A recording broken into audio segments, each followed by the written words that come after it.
안녕하십니까. 저는 ITP BP 심화반 베스트 프랙티스 심화반 권범 멘토라고 합니다. 이번 영상에서는 2교시용으로 답안 작성해 주신 분들 몇 가지 답안지를 보고 피드백을 진행하려고 하고요. 이번 2교시형 문제는 소프트웨어 공학에서 전통적인 주제인 리팩토링과 디자인 패턴에 대해서 2교시형으로 한번 작성해 보라는 문제를 출제를 했습니다. 소프트웨어 공학은 우리가 소프트웨어 개발 라이프 사이클 측면에서 다양한 모델과 방법론에 대해서 잘 알고 있어야 하고, 실제로 우린 기술사가 될 것이기 때문에 기술사적 관점에서 실무에서 이것을 어떻게 적용할 수 있을지에 대한 다양한 의견이 이런 답안지에 녹아 있어야겠습니다. 당연한 이야기겠지만 우리가 일반적인 모델이나 방법론에 대한 얘기들, 예를 들어서 폭포수 방법론이라든가 에자일 방법론과 같은 내용들은 우리가 익히 잘 알고 있지만, 결과적으로 이것을 실무 산업 현장에서 어떻게 녹여낼 수 있을 것인가, 이제 그런 관점에서 이런 공통점과 차이점이라고 하는 그런 질문에 대해서도 최대한 강글 혹은 키워드 중심으로 최대한 그 의견이 드러나는 게 매우 중요한 문제라고 할 수가 있죠. 네, 2교시형의 특징이 바로 그렇다고 볼 수 있겠습니다. 자, 그러면 문제에 대해서 답안 작성해 주신 분들 한번 보도록 하겠습니다. 네, 이번 문제는 리팩토링과 디자인 패턴에 대한 문제입니다. 네, 첫 번째로 작성해 주신 분 한번 답안지 보겠습니다. 네, 상당히 높은 점수를 드렸네요. 근데 여기서 0.1점이 뭔가 좀 부족한 게 있는 것 같습니다. 한번 보시죠. 네, 그 첫 번째 배드스멜 코드 개선. 네, 그렇죠. 리팩토링은 기능의 변경 없이 그 내부 로직을 개선해서 클린 코드로 만드는 어떤 활동이라고 할 수가 있죠. 그래서 외부 인터페이스에 어떤 수정은 없습니다. 내부 로직만 변경을 하고 외부의 어떤 인터페이스의 변경이 없어야 이 어떤 모듈이나 컴포넌트랑 연계된 다른 상호작용하는 모듈에 영향을 주지 않을 수 있기 때문이죠.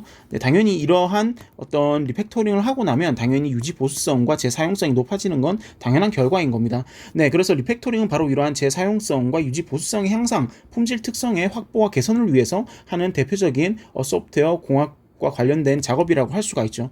네, 처음에 이렇게 절차 그 프로세스를 보여주시면서 개념으로 시작한 사항 좋습니다. 네, 향상 활동 좋고요. 그리고 우리가 리팩토링이라고 한다면 저는 그렇습니다. 그 리팩토링이 됐든 디자인 패턴이 됐든 여기서 소프트웨어 공학과 관련된 실제 개발을 하고 있는 분들이라면 결국 제일 먼저 나와야 할 내용들은 바로 이 기법에 대한 것들입니다. 이 리팩토링과 디자인 패턴은 테크닉이 매우 중요한 요소거든요. 그래서 우리가 이 내용들을 읽어보면 사실 그냥 키워드만 봤을 때는 별 내용이 없어 보이죠. 이런 무브 메서드를 어디론가 이동을 시킨다거나, 아니면 클래스 상에서 어떤 중복된 기능을 하는 것을 하나로 통합시키거나, 아니면 어떠한 메서드가 없는 어떤 라인의 코드, 그 라인 오브 코드를 하나의 메서드로 추출을 한다와 같은 그런 내용들이 포함되어 있습니다. 네, 이것들을 요약해 보면 이런 그룹핑 요소로 나눠볼 수가 있겠죠. 물론 이러한 요소로 나눌 수도 있을 것이고요. 아니면 클래스 레벨에서의 어떤 리팩토링 기법, 그리고 메서드 레벨에서의 리팩토링 기법, 그리고 파라미터 관점에서의 리팩토링 기법과 같은 각각의 리팩토링을 그룹핑 시켜서 유사한 단위들을 묶어서 집단화시킬 수 있는, 그리고 그런 집단화시킨 내용을 답안지의 구분이라고 하는 요소로 표현시킬 수 있는 것이 기술사로서 다양한 관점의 기법과 테크닉을 알고 있다라는 인상을 채점자한테 줄 수 있기 때문에 그러한 요소가 매우 중요하다. 네, 요거 말씀드리고 넘어가 보겠습니다. 네, 어느 정도 표현을 잘 해주셨죠? 그 다음에 디자인 패턴은 이제 생성 패턴, 구조 패턴, 그리고 행위 패턴이라고 하는 크게 세 가지 논리적 그룹핑 단위를 중심으로 설명을 해주시면 됩니다. 이거 역시 기법, 바로 테크닉이 매우 중요합니다. 당연히 디자인 패턴은 유사한 상황에서 발생되는 코드들의 공통적인 부분을 추출한 베스트 프랙티스의 모음집이라고 할 수가 있죠. 그래서 생성, 구조, 행위 패턴에 해당하는 세부 패턴들을 핵심적인 키워드 중심으로 작성해 주시면 되는 내용이었습니다. 네, 그리고 3단락을 한번 보면 여기 공통점과 차이점을 작성해 주셨는데요. 네, 이 부분이 약간 좀 애매한 부분이 있군요. 네, 그래서 지금 이 앞쪽 부분은 작성을 잘 해주셨어요. 답안 작성자분께서 작성 잘 해주셨는데, 공통점과 차이점에 해당하는 내용들은 그래도 우리가 소프트웨어 공학이라고 하는 주제를 공부했고 소프트웨어와 관련된 IT 분야의 기술사가 되는 것이 결국 목적이기 때문에 우리가 이 기술사와 관련된 그 소프트웨어 공학적인 키워드가 최대한 여기 드러나면 좋겠어요. 물론 코드 재사용성 향상 이렇게 작성해 주신 것도 우리가 두 줄을 이렇게 잡아먹어서 하나의 내용을 쓴다면 사실 이 키워드를 좀 더 키워서 코드 재사용성 및 유지 보수성 향상이라고 해서 이 두 줄에 걸쳐서 충분히 내용을 작성할 수 있는 내용이거든요. 근데 이렇게 두 줄을 잡아서 한 줄로 이런 식으로 채운다라고 하는 거는 더 표현할 수 있는데 그냥 얼렁뚱땅 넘어간 그런 느낌이 들게 되는 겁니다. 채점자 입장에서는요. 물론 재사용성과 같은 키워드 맞습니다. 그리고 응집도 향상, 그리고 모듈성 향상과 같은 내용들 당연히 생산성 증가와 관련된 공통적인 리팩토링과 디자인 패턴의 요소인 거죠. 그런데 소프트웨어 공학을 공부를 했다면 적어도 여기에 더 많은 키워드가 나오면 좋겠다. 네, 그 점을 한번 말씀드리고 싶어요.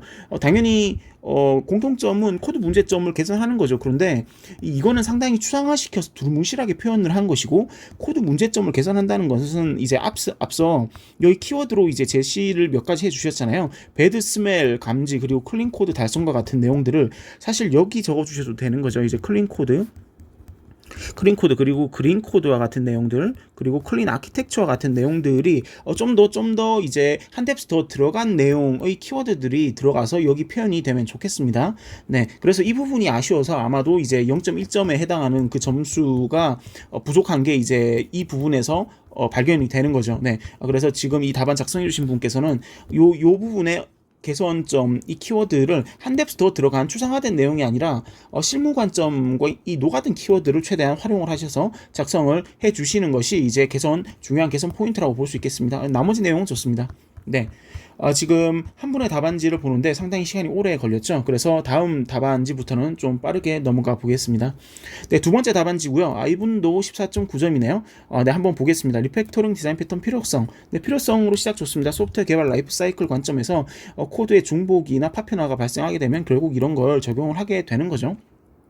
요즘에는 이제 통합 개발 환경 IDE에서 자체적으로 우리가 그 LLM 모델과 결합해서 초고대 언어 모델과 결합해서 이런 것조차도 이제 자동화시켜서 리팩토링을 해주는, 그리고 개발자한테 제시를 해주는, 제안해주는 그런 기능들이 점점 탑재가 되고 있죠. 네, 그래서 점점 개발자의 생산성을 높이는 방향으로 이렇게 발전을 하고 있는데요. 그런 트렌드와 함께 이 답안지 내용 한번 보겠습니다. 네, 그 리팩토링과 디자인 패턴 중에서 리팩토링과 디자인 패턴, 이분은 이 0.1점의 그 부족한 부분이 어딘지 여기서 찾을 수 있네요. 예, 무슨 말이냐면 리팩토링과 디자인 패턴이라고 한다면 제일 먼저 나와야 할 내용은 물론 이런 정의도 있고 기법이 있죠. 근데 기법에 더 집중을 해서 여기에 해당하는 내용들을 좀 더 설명을 해주시면 좋겠어요. 지금 그 다음에 이제 특징이라고 작성해 주신 내용들이 나왔는데요. 물론 여기 있는 키워드도 좋습니다. 그런데 우리는 리팩토링이라고 한다면 앞서 답안 작성해 주신 분처럼 move 메서드나 extract, 클래스와 같은 내용들이 좀 더 다양한 기법들로 한 6가지에서 8가지 정도 또 나왔으면 좋았을 텐데 이렇게만 작성하고 넘어가기에는 특징보다는 리팩토링 기법이 우선순위가 더 높거든요. 네, 그 답안 작성 관점에 있어서. 그래서 좀 더 중요도를 고려해서 우선순위가 높은 이 토픽에 나오는 핵심적인 기법들이 더 중요하다라는 것을 한번 생각을 해보시고 답안지를 재구성해 보시면 좋겠습니다. 디자인 패턴도 이 생구행에 해당하는 내용이 핵심적인 내용이죠. 네, 그래서 이 부분에 해당하는 내용이 물론 나와 있지만 이 부분에 좀 더 집중을 하고 강글로 이런 특징에 해당하는 요소가 일부 들어가면 이 특징은 좀 더 줄이는 방향으로 들어갔으면 좋지 않았을까. 네, 그 부분 말씀드리고 넘어가 보겠습니다. 네, 그 공통점과 차이점은 작성 잘 해주셨어요. 네, 지금 어느 정도 키워드가 많이 들어가 있고 핵심적인 요소는 다 들어가 있는데 여기서 이분의 어떤 0.1점의 어떤 페널티 포인트는 바로 이 부분 리팩토링과 디자인 패턴에 있어서 기법에 집중해서 테크닉의 비중을 좀 더 늘려서 우선순위를 높여서 더 많이 작성을 해주셨으면 좋았을 것 같다. 네, 그 부분 말씀드리고 넘어가 보겠습니다. 네, 그리고 지금 이제 세 번째 답안지 한번 보겠습니다. 네, 정의와 공통점 차이점. 네, 지금 답안 작성해 주신 분의 경우에는 약간 답안지가 많이 비어 보이는 느낌이 일단 처음에 들죠. 네, 그리고 우리가 리팩토링으로 바로 치고 들어가서 잘 들어갔어요. 그리고 템플릿도 잘 작성해 주셨는데요. 앞서 말씀드린 것처럼 리팩토링에 우리는 기법이 테크닉이 매우 중요한 내용이기 때문에 리팩토링 대상이 먼저 나온다기보다는 우리가 리팩토링의 대상이 뭔지 문제에서 직접적으로 물어본 게 아니기 때문에 리팩토링에 해당하는 이 기법들이 앞쪽에 나와서 여기 들어갔으면 더 좋겠습니다. 지금 이 내용들이 너무 뒤에 들어가 있어요. 그래서 네, 리팩토링 대상이 아니라 기법이 더 중요하기 때문에 기법이 앞으로 작성돼야 하고, 네, 디자인 패턴의 경우에는 네, 정의는 좋은데요. 이거는 약간 그 답안의 어떤 구조화 부분을 좀 더 연습을 해주시면 좋겠어요. 물론 생성 구조 행위라고 하는 요소는 맞죠. 근데 이제 이 아래 주요 패턴으로 들어가게 되면 이제 생성 구조 행위에 해당하는 세부 패턴들에 대해서 설명을 해주셔야 하거든요. 근데 이것에 대한 설명을 하는 부분이 없고 그냥 패턴만 이렇게 작성하고 넘어가기에는 너무 아쉬운 거죠. 이 팩토리 메서드라던가 아니면 이 빌드 패턴에 해당하는 핵심적인 키워드가 좀 더 설명으로 이 패턴을 설명해 주는 내용이 뒤에 어딘가에 들어가는 방식으로 이 답안지의 템플릿 구조화 측면을 좀 더 개선을 해보시면 좋겠습니다. 네, 물론 여기 공통점하고 물론 여기 공통점과 차이점 부분도 차이점 부분에 작성해 주신 내용은 좋아요. 이 키워드가 눈에 좀 보이거든요. 근데 이 공통점의 부분은 너무 이제 두 줄을 이렇게 잡으셨는데 이렇게 한 줄로 퉁치고 넘어가는 듯한 느낌. 네, 상당히 약간 작성할 내용이 부족해서 그냥 한 줄만 이렇게 작성하고 넘어가는 듯한 느낌의 그런 느낌을 채점자가 받기 때문에 그런 부분 한번 개선을 해보시면 좋겠습니다. 네. 네, 그리고 이번 영상에서 이제 마지막입니다. 네, 마지막 답안지인데요. 점수 높게 받으셨습니다. 한번 보시죠. 이 옆에 이 답안지 넘어서 이렇게 작성하는 부분 주의 부탁드립니다. 최대한 안쪽으로 작성을 해 주셔야 해요. 네, 이 부분을 키워드 몇 개 줄이거나 해서 개요는 최대한 이 안에 들어갈 수 있도록 작성을 해 주시고요. 그다음에 네, 이 개요 인트로 단락 활용 좋습니다. 디자인 패턴과 요런 것들, 요런 내용들, 네, 그렇죠. 이렇게 설명하는 부분, 패턴에 대한 핵심적인 요소 설명 들어가고, 여기에 이제 디자인 패턴에 대한 생성 구조 행위에 해당하는 내용도 여기 그룹핑 요소로 뭔가 좀 넣어주시면 좋겠어요. 네. 그 다음에 리팩토링에 대한 기법에 해당하는 요소도 익스트랙트 무브, 핵심적인 기법들의 요소 집중해서 잘 작성해 주셨는데요. 요것도 약간 기술사의 다양한 어떤 측면을 생각한다라는 걸 채점자한테 보여줄 수 있도록 이 기법도 이제 다양한 어떤 관점을 그룹핑 요소를 아예 여기다가 파가지고 넣어두는 식으로 분류를 해보시는 거 연습해 보시면 좋겠습니다. 네, 그 다음에 여기서 네, 공통점과 차이점인데 이 부분이 좀 아쉽네요. 일단 여기 비어 있으면 안 됩니다. 네, 가달락과 나달락 사이에 간글을 두 줄 작성하시거나 아니면 나달락을 여기서부터 작성을 해 주셔야 해요. 그리고 공통점이라고 되어 있는 부분이 공통점이 목적이다. 디자인 패턴과 리팩토링의 공통점이 목적이다. 이 내용만 들어가기에는 이 부분에 주된 내용이 들어가 있길 바랬는데 이제 이런 내용은 괜찮아요. 이런 내용은 좋습니다. 이런 내용은 좋은데 이 내용이 들어가 있는 거에서부터 약간 이상하다는 느낌을 받게 되는 거예요. 여기 들어가는 키워드를 개선을 할 방법을 한번 고민해 보시면 좋겠습니다. 네. 그리고 이제 차이점에 해당하는 부분들은 네, 얼추 내용이 잘 들어가 있는 것 같네요. 네. 지금 이제 영상이 한 12분, 13분 정도 되어 가고 있는데요. 각각 답안지를 보면서 어떤 부분이 개선되면 좋을지, 혹은 좋은 부분이 어떤 부분인지 이제 제가 말씀을 드려봤어요. 그래서, 각각의 지금 답안 작성해주신 분들을 포함해서 이 영상을 보시는 분들께서는, 답안지를 어떻게 개선을 하면 좋을지, 그리고 물어본 내용에서 채점자가 보고자 하는 내용이 있습니다. 근데 그거는 그 채점자만이 생각하는 내용이라기보다는 어느 내용을 검색하든지 간에 리팩토링과 디자인 패턴을 알고 실제로 써봤다면 반드시 공통적으로 나와야 하는 중요하게 생각하는 것들이 있거든요.